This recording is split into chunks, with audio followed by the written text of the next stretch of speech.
Hello, friends. This is The Big Talk, and I'm Tricia Brouk. I'm so excited because on this season, our featured guests are going to be talking about their process of writing a big talk within the Big Talk Academy. So we are going to dive deep into process, the power of story, and the importance of community. I'm so excited to welcome our two featured guests today, the incredible Jim and Carol Reardon. I'm so excited to be able to interview two people. And the reason they're both on is because they are a team. They are married. So let's talk about Jim first. Jim and Carol, are you ready to drop in, by the way? Absolutely. Ready. Jim is a natural resources entrepreneur. He's also a philosopher and devotes much of his time to a New York nonprofit, leading workshops and serving on the board. He lives in Western Connecticut with his wife, Carol, who you see next to him, and enjoys exercise, sports, the outdoors, and spending time on the coast of Maine, which is where we seem to be today. And Carol Haggerty Reardon is a media sales professional within the health vertical, is also a certified holistic health coach under the name Revitalize You. She's passionate about self-growth and supporting others to do the same, and she's working on a book, Heal Your Own Body Pain.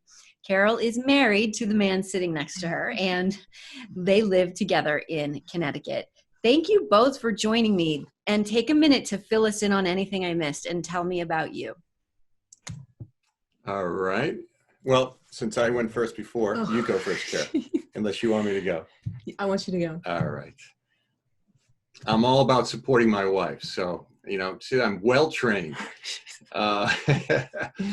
So about me, I was thinking about this, preparing over the last day or so, and the word that comes to mind is energy. It's kind of funny that my day job is to actually find energy, looking for oil and gas in the ground and producing that. But what is really important for me is my own internal energy. And, that's been an interesting journey because when I was younger, that it manifested as sort of feeling, and sometimes feeling too much. And so I sort of want to run away from that. And that resulted in a very exuberant party life when I was younger. But I found that has diminishing returns. And ultimately I landed on this strange path of operative philosophy. And I found it's a much, it's a way to kind of clean out and align that and allows me to feel great. And so that's what I've been doing the last 25 years. Amazing. And Carol?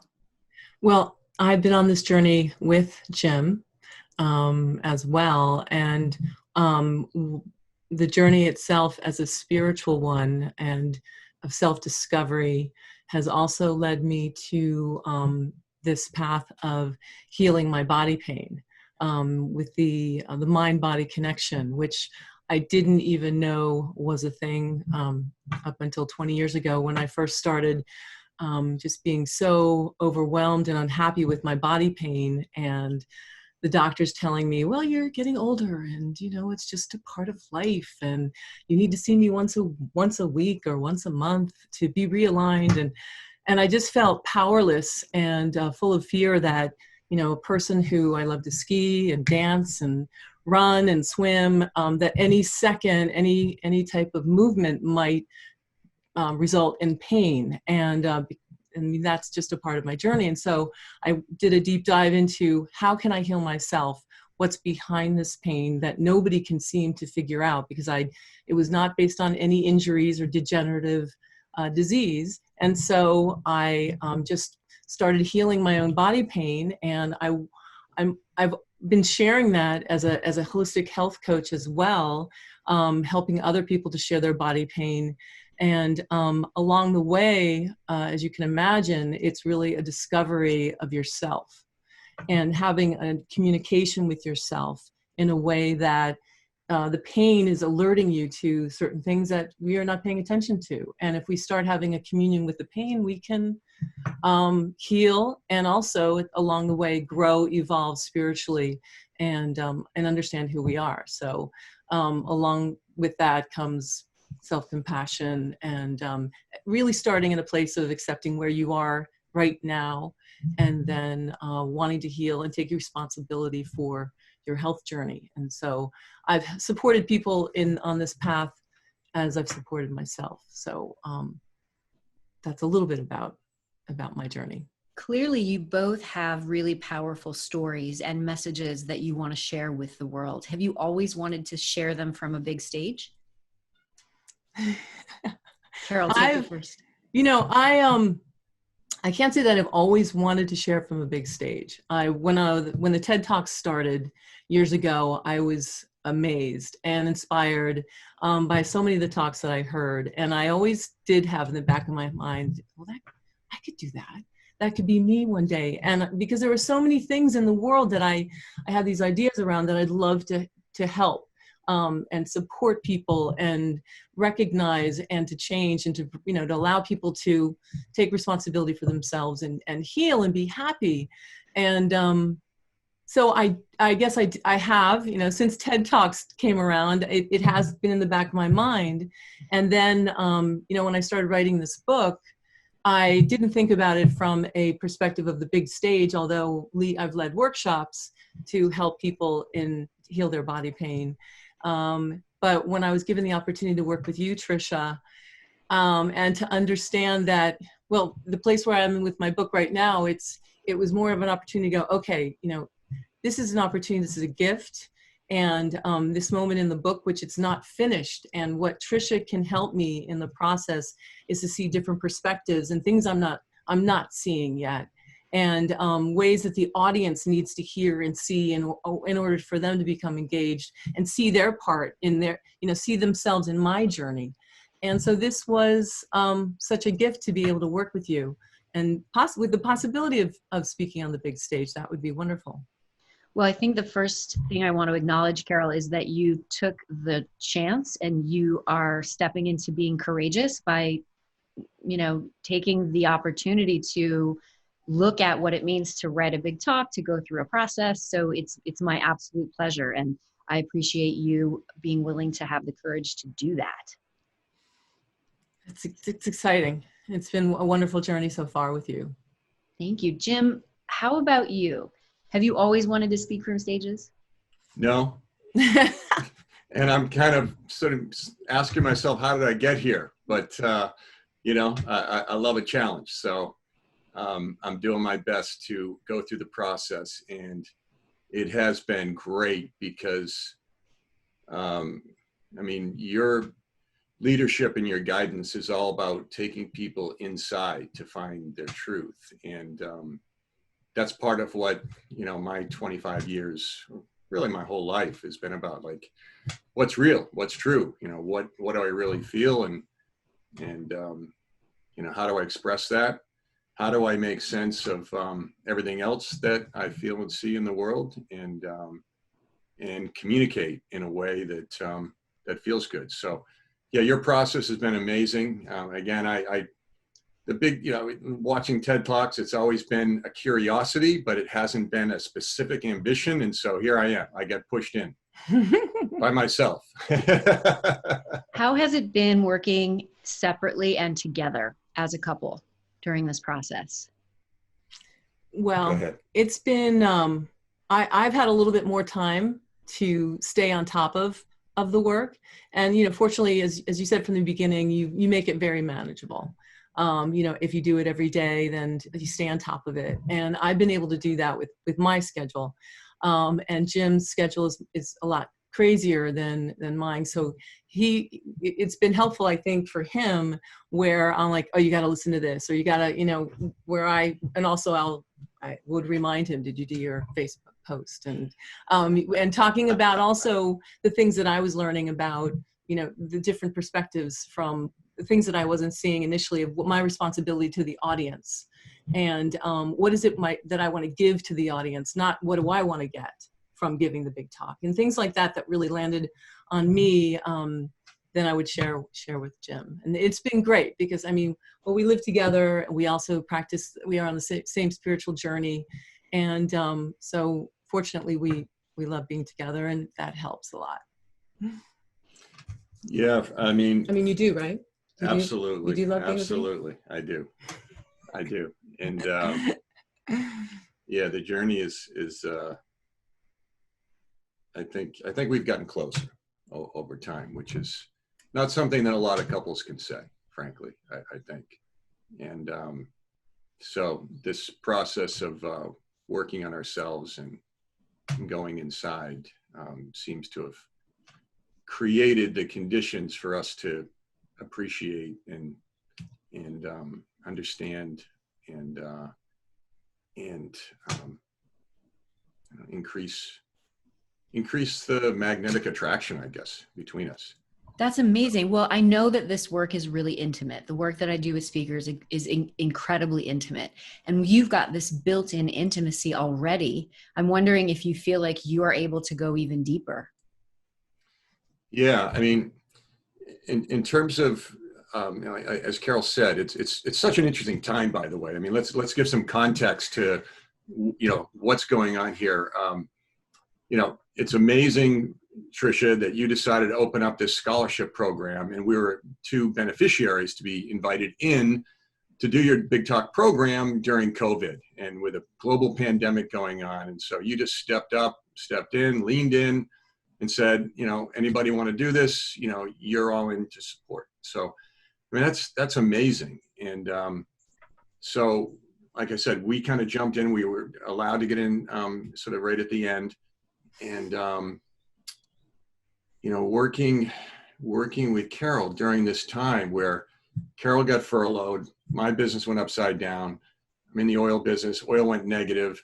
None of our contractors are paying. Trying to figure out our way through, partners that are peeling off, all this stuff going on. And your process has had us going in, letting go, accepting. I mean, some of the mind work on getting alignment internally has really, really been powerful. And it's been very congruent with other stuff that we both have done over the years. So that process has helped me. At first, there was a lot of noise about, all right, what am I going to talk about? And who would really care what I have to say? Is this relevant? And but your gentle, gentle nudging to keep going, keep digging, right? Let stuff come out. Don't judge it. Just let it come out. Things are starting to percolate and manifest that where I'm feeling, yeah, maybe this might get some traction. I mean, anyway, it's feeling powerful for me. And so you've helped to tap into some stuff that I didn't really know was there. And it's the other thing I'd just like to add is that these 25 years has been a process of me peeling off the mask. And the mask isn't just one mask. There's layer after layer after layer of masks that, in my understanding, are sort of like crutches or defense mechanisms because we're all concerned about being accepted or liked or whatever. And so your process has been helping also with that, and to kind of not care and just find something that's meaningful, that needs a voice, and give it that voice. And about the intimacy in this work, I think what it has allowed me to do is to, I mean, first of all, it's important to be in a couple to grow as individuals, but to support each other, to complement each other, to be one unit, but to be separate as well, and to respect and support each other. And so during this process of the Big Talk, where I'm learning new ways and new perspectives to see what I think I'm going to talk about, new questions that I've been asking myself, and then when Jim is talking and sharing about what is he going to talk about and things he's thinking about, and then talking about, well, maybe I'll do this, and then he'll go off and talk and talk and talk. And then the questions that, first of all, I let him have his space, because this is so important for him to figure this out on his own. But then I'm finding that the questions I'm asking him are questions that I've asked myself because of the questions you've asked us, Tricia, that has helped me so much. And then instead of saying yes or no to Jim, yeah, that'll work, I'm like, well, why don't you see? Why don't you write it out? Why don't you share it with Tricia? Why don't you see, bounce it off the group, and see what people say, so he can have his own experience, because that's really important, especially in a couple, that each of us has our own experience, but supports each other as well, and helps each other share our truth, and see our pain and support that as well. Keep each other honest. Yes, it's true. Amazing. You have the mini community with each other, and then there's the other community, the Big Talk Academy community. And what you said makes so much sense, Carol, is being able to bounce ideas off of one another to see if something lands. And that's something I encourage the listeners and the viewers to remember, is you don't sit down in one sitting and write a keynote or write your perfect TED Talk. It is a process. And bouncing ideas off of people, sharing thoughts, seeing how they land, and then giving that talk the space and time to be birthed is really valuable. Talk a little bit about your experience in the community. Yeah, so when we have our, when we're in the talks, in the video calls, Jim and I are separate, so we can each have our own space and our own experience. And for me, it's so inspiring, the people that are on the call.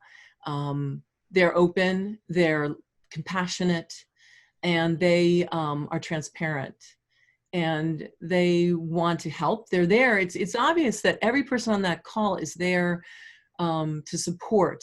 The term service, to be of service, I feel resonates with this community. Years ago, a mentor of mine used to talk about that I am a person who is here to serve others and to be of service. And to me, the word service I associated with inferior. Like, I had a bad reaction initially when she said, I was like, service to others. You know, that means I'm not smart enough or strong enough to lead, so I'm going to be of service. I didn't understand it then. And over the years, I've understood the power of service of others, the importance of service to others. And I feel that community provides that and is there for that reason as well. And I feel supported, I feel held when I'm sharing, whether you're giving me feedback or other people are listening and asking questions in the chat and are going, great job, Carol, or I'm responding to people. And it's really cool because then, Jim's having his own experience and interacting on chat with people and coming up with his ideas. And so we're completely on our own and separate. And then we can share about that afterwards as well. Jim, do you have thoughts on that? Yeah. First of all, it's been interesting just from a practical gender perspective. There's just a couple of men in the group and there's a lot of women. And I feel like I've gotten almost sort of to peek behind the veil, to have so many women sharing in such a genuine, sincere, vulnerable, open way.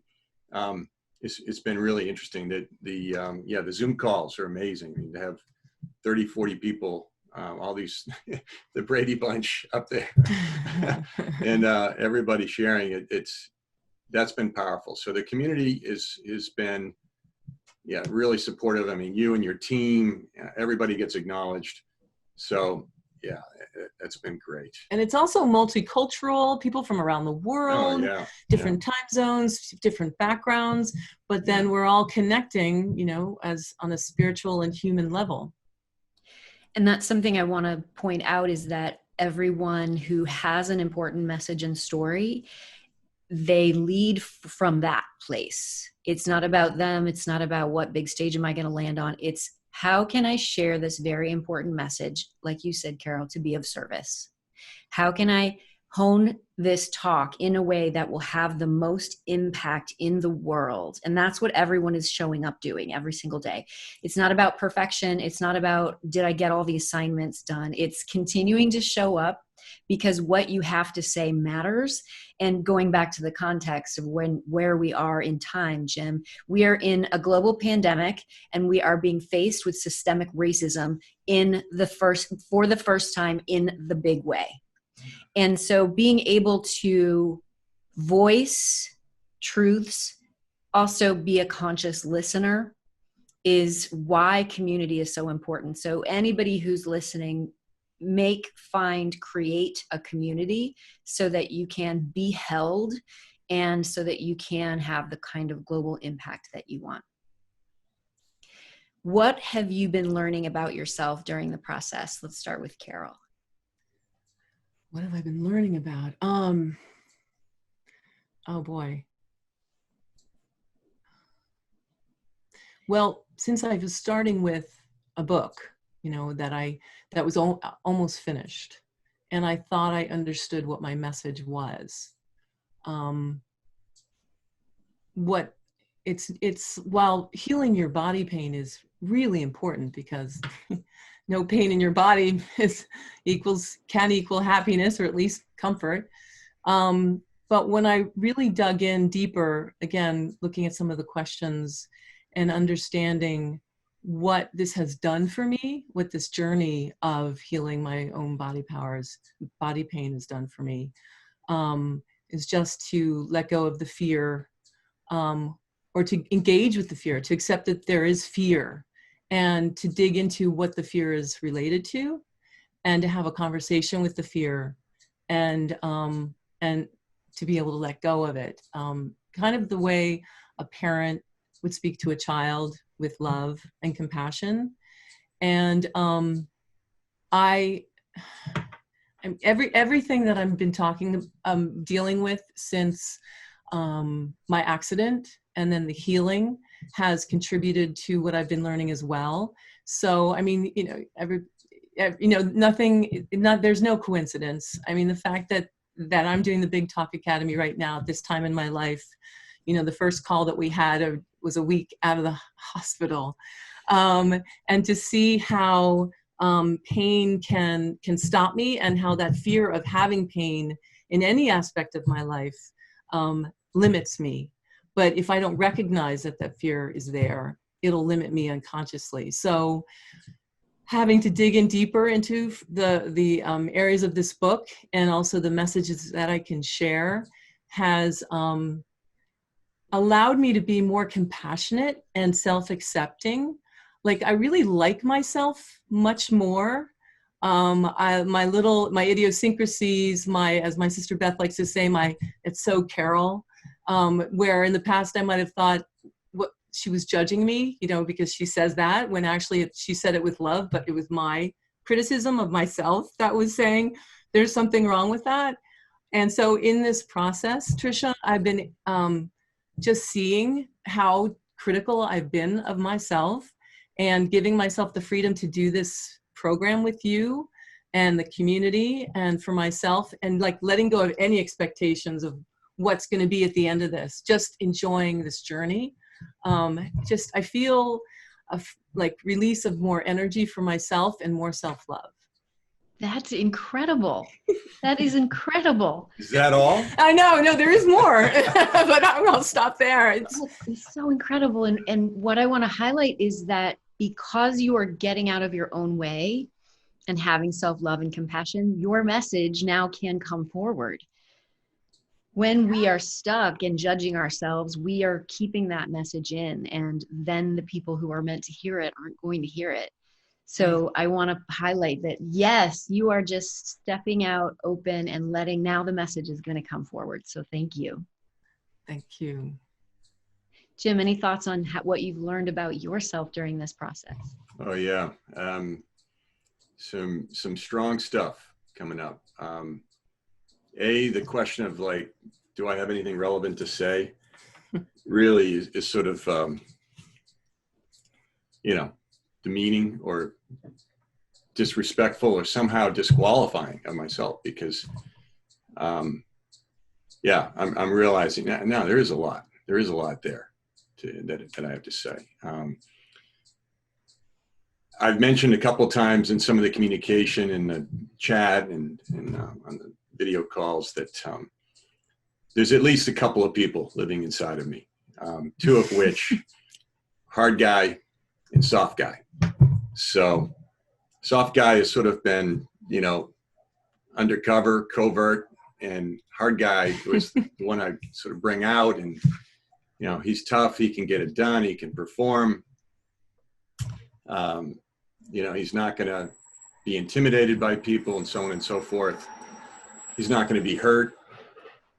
And that all came from my dad. My dad was like all about tough guy, he and his brothers.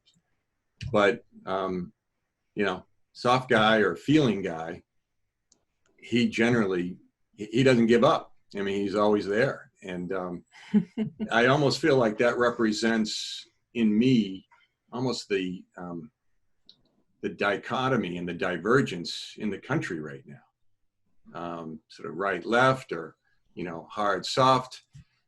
And the fruit of the tension of those two guys in me over these last several weeks in particular has been, all right, how to have these guys understand each other and how can there be unity? So the idea of all the conflict in the world, the conflict inside of me, I'm relating in this micro macro sense. And the epiphany that I've had is it's through understanding. Because if I truly understand somebody else, even if I disagree, then we can get along. We can make space for each other. We can coexist if I truly understand. And it gets into some of the underpinnings of the philosophy that I study, that everything that happens has a set of causes behind it. Every cause has an effect. Every effect has a cause. So to expect anything to be different, to expect it to conform with my opinion or my wishes or wants is kind of the height of silliness, because it can't be any other way. There's all these forces in events in 20, 30, 40, 50, 80 years that are why this thing is exactly the way it is right now. So that has been a fairly powerful manifestation or revelation for me over this little walk we've been doing. Are you ready to have the kind of impact that you're going to have by sharing your big talks with the world? I feel like I'm ready. Yeah. I had reticence, I had concerns about relevance. I had concerns about interest. It was really, I think, fear of rejection. That's why I got into sales when I got out of college, because I was fairly terrified of talking in front of people, and it was like lean into the fear, and so then I got okay talking from a hard guy or tough guy, but this is sort of like encouraging me finally to just talk for myself, just be myself, and that that actually is going to relate to so many more people. Actually, it's going to relate to everybody. The right people will hear your talk. Yeah, and the others that don't want to hear it, it doesn't matter. I don't care. 3 most powerful words I've discovered: I don't care, in the good sense of it. Care about the right things, not about the wrong things. Yes. Yeah. Carol, are you ready for the global impact you're going to have with your book and your big talk? I am, because today there's so many people in pain, all different kinds of pain. And if people know how to heal their pain, they become, because when you're in pain, it's easy to lash out at others. And if you are aware of your pain and healing it, you are more positive, hopefully. You have an opportunity to be happy. And more importantly, you can really see the other person across from you with empathy and clarity and see their pain. So I feel like, my talk and the book will help the world to be a happier place. Because if people take responsibility to heal themselves and be happy, the more people that do that, then it adds up, and it will make it a happier place. And today people are desperate for that. And fortunately, people are talking and sharing and searching and supporting each other and trying to understand the other person across from them. So I think it's, the times are ripe for these type of messages and support. Well, thank you for the incredible contributions that you are making in the world and giving yourself permission to now do it from a big stage, a big platform. Thank you, Tricia. Thank you so much, Carol and Jim, for being featured guests today on The Big Talk. Where can our audience get in touch with you? Go ahead. Well, I have an email address, Carol@RevitalizeU, Revitalize, or carolhags@gmail.com. You can reach me there. Yeah, my email is Reardon, REARDON 111 @gmail.com. And we'll put all this in the show notes so that you all can get in touch with these two incredible contributors and speakers and human beings. Thanks again for listening, everyone. I hope you enjoyed The Big Talk. Check out the next episode. Be sure to subscribe. And if you'd like to go on the Big Talk Academy journey with me someday, get on the wait list at thebigtalkacademy.com. And remember, everyone, live your truth, be your authentic self, and drop in. I hope that you will start sharing your powerful story today, and be sure to subscribe and click on that notification bell so that you get access to my newest and latest videos. And I really appreciate that you are here and will always respond to the comments. Big love.